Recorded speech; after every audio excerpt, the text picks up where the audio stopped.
Today, I'm going to attempt proving the quadratic formula by using calculus, and this is what I came up with. Check this out.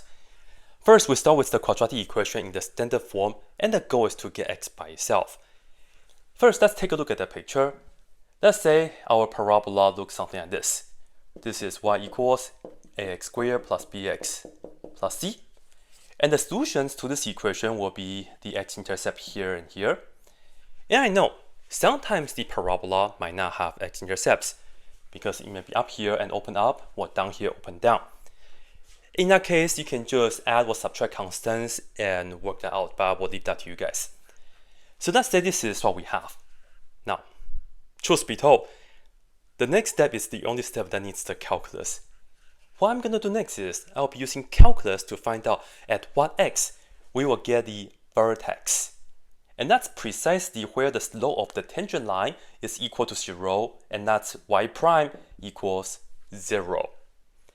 So look at this and do the derivative. Y prime is equal to 2ax plus b, and we want this to be 0. Solving for x, you get this will be at x equals negative b over 2a. And as we all know, this right here is also the vertex formula of a parabola. Good. Now, what we are going to do next is, for simplicity purpose, I'm going to shift the parabola so that it's going to be symmetric at the center, y-axis, right here. So the picture will look something like this now. How can we move it though? Well, I'm going to do a substitution real quick. We use x already, we use y already. You can use z, but that's like too complex. I'm going to use t. What do I do with t? I want t to be x plus b over 2a. And the reason why is because if you look at the blue picture, this picture is in terms of x. And the vertex is at negative b over 2a. Now if you put x right here, negative b over 2a plus b over 2a, t is 0. That's where the vertex that I want for the t-axis.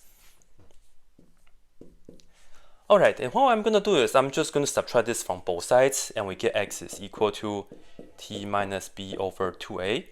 And then put this into all the x's, and we get a times t minus b over 2a squared plus b times t minus b over 2a, and then plus c. We want this to be 0. And then just go ahead and work this out. Squaring this, we get t squared minus 2 times this times that, and then plus this thing squared, so it's b squared. Let me actually just write it out.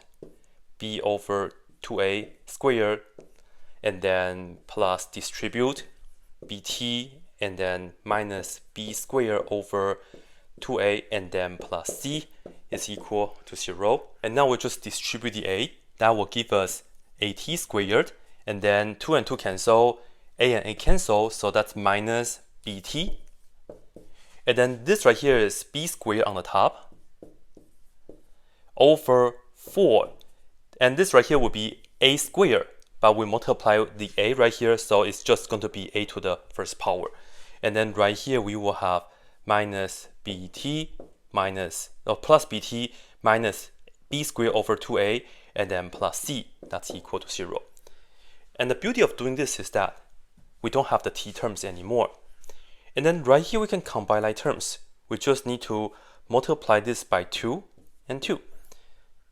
Okay, so we get at squared, and this term and that term have the same denominator now, and that will be negative b squared over 4a, and then I need a plus c, that's equal to 0.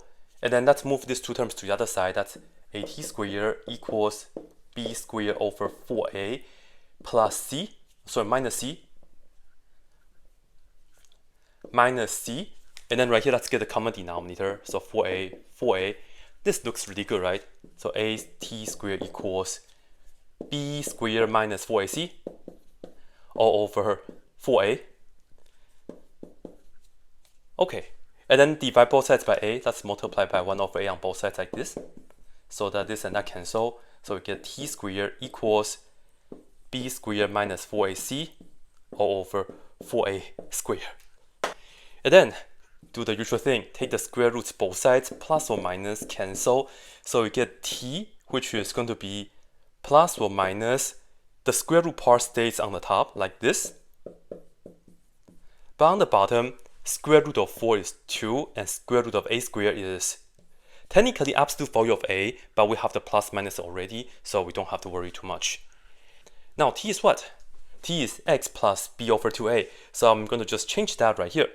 And then finally, we just have to move this to the other side, and they both have 2a on the bottom. So ladies and gentlemen, x is equal to negative b plus or minus square root of b squared minus 4ac all over 2a. Yep, this is it. I know the calculus part is only like maybe like 5% of the entire proof, but I did kind of use some calculus. I have to admit that the majority is still algebra because this is still an algebra question. Yeah, and I also try to use the Newton's method to prove the quadratic formula, but I still end up doing a lot more algebra than the actual calculus. So I'm going to try to think about how I can really use calculus to prove the quadratic formula. If one day I can figure it out, maybe I have a better hope with the Newton's method. In that case, I will let you guys know. Anyways, that's it.